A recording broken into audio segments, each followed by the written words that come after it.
This is a game I made on Scratch. This is all the code in just one sprite. Out in the world, I think that they will be using their computer science skills and their home repair skills every single day. I'm always trying to remind students that they need to learn how to read the manual.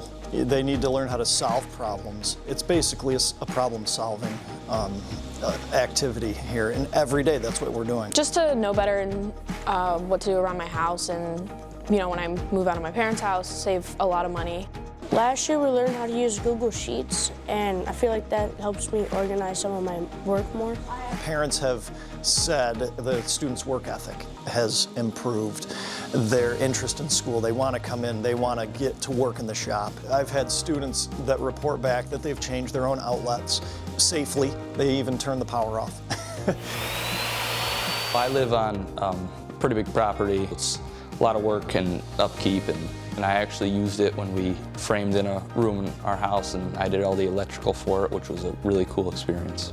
I made it because when I had started becoming even more interested in programming.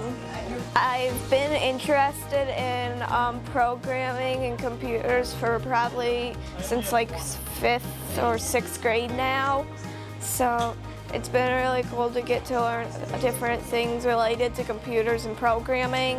In the future, there's going to be a lot more technology. I think that'll just be helpful in us, like if a computer breaks down or something. A lot of my favorite moments have been when kids are so hungry for a good job, and they really work hard. They put their nose to the grindstone, and they produce something that they're proud of.